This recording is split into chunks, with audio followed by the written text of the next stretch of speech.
তোমাদের সাথে যে রেসিপিটা শেয়ার করছি সেটা হলো চেতল মাছের গাদাতে হেভি থাকে, কাটা থাকে, কিন্তু গোটা বড় গঙ্গার গাদা চেতল মাছ নিয়ে আসা হয়েছিল। কিন্তু সেই গাদাগুলোকে কী করবে, এবার এই গাদাগুলোকে আলু দিয়ে জিরে ধনে আদা টমেটো বাটা দিয়ে একদম কষা করবো।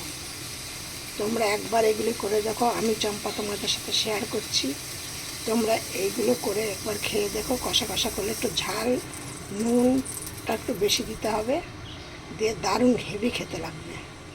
চেতল মাছ তো এমনি মুখরোচক খাবার। এবার আমি কড়াই বসিয়ে দিয়েছি, কড়াইতে আমি দিয়ে দিচ্ছি তেল। আমি চম্পা রেসিপি হাউস থেকে আমি তোমাদের সাথে এই রেসিপিটি শেয়ার করছি। তোমরা রেসিপিটি প্রথম থেকে শেষ পর্যন্ত দেখবে, দেখে আমি কীভাবে করছি তোমরা সেভাবে দেখে তারপরে আমি একটা আমাদের এখানে ভাগীরথী নদী আর গঙ্গা আছে, সেই গঙ্গার থেকে একটা মাছ গঙ্গার পাড়ে বিক্রি হয়, সেই গঙ্গার একটা মাছ কিনে নিয়ে এসেছিলাম। নিয়ে আসে আমি তার পেটি দিয়ে এর আগের দিনকে আমি রেসিপি তোমাদের সাথে শেয়ার করেছি। এখন এই গাদাগুলো রয়েছে, গাদাগুলোকে আমি করব, আরও পেটি রয়েছে সেগুলো আবার পরে আরেকদিন করব। এবার এই গাদাগুলোকে দিয়ে এই গঙ্গার চেতল মাছ কিন্তু খেতে খুবই টেস্ট। এবার এই মাছগুলোকে আজকে আমি এটা ওজনটা বলতে পারবো না কতটা, ভালো করে ধুয়ে নিয়েছি, নিয়ে আমি নুন হলুদ মাখিয়ে রেখে দিয়েছি। এই নুন হলুদটা যখন মাখিয়েছি তখন কিন্তু তার মধ্যে একটুখানি কাঁচা তেলও মাখিয়েছি।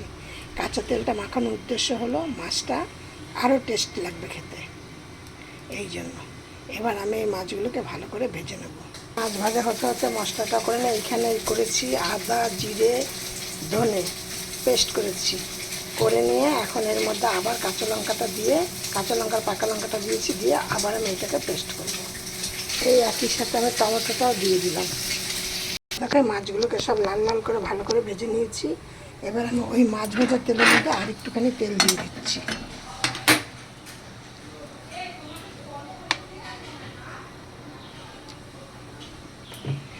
এবার এর মধ্যে দিয়ে দিচ্ছি সাদা জিরে ফোড়নে, আর দিচ্ছি একটা তেজপাতা।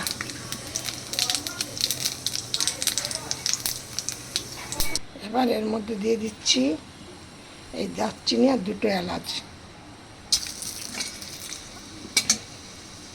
এবার এর মধ্যে দিয়ে দিচ্ছি আলুগুলো, এর সুন্দর ফোড়নের গন্ধ বেরিয়েছে। দেখো এবার দিয়ে দিলাম আলুগুলো। দেখো আলুগুলো ভাজা হয়ে গেছে। এবার আমি এর মধ্যে এখানে নিয়েছি 2 চামচ জিরে আদা ধনে শুকনো লঙ্কা কাঁচা লঙ্কা, তারপরে টমেটো বাটা, এখানে নিচ্ছি কাশ্মীর লঙ্কার গুঁড়ো, এখানে নিচ্ছি হলুদ, এখানে নিচ্ছি নুন, এখানে নিচ্ছি কিছুটা চিনি। এবার আমি এর মধ্যে দিয়ে দিচ্ছি, এর মধ্যে আমি এবার কিছুটা দেবো জল।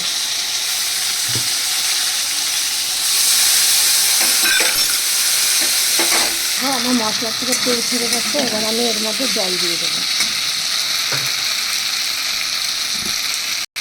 দেখো এবার আমি মাছগুলো দিয়ে দিয়েছি, আলু আমার সেদ্ধ হয়ে এসছে। এবার এর মধ্যে আমি দেবো গরম মশলা।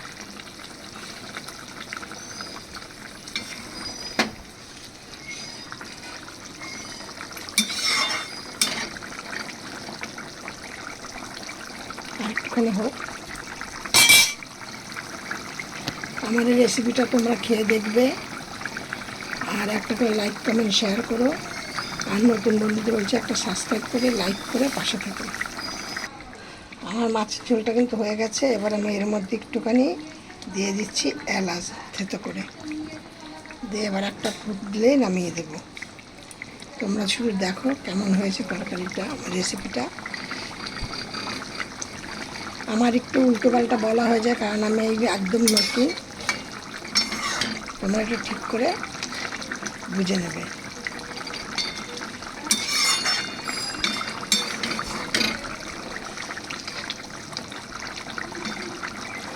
তোর মাছ কষা দেখো, কালারটা দেখো কেমন, খেতে কিন্তু হেভি স্বাদ। এইভাবে কষা করে দেখো, তোমরা খুব ভালো খাবে। আর কেমন খেলে আমাকে একটা লাইক, এই রেসিপিটা খেয়ে তোমরা একটা করে আমাকে লাইক করো, আর কমেন্টে জানিও কেমন এই রেসিপিটা কেমন লাগলো তোমাদের।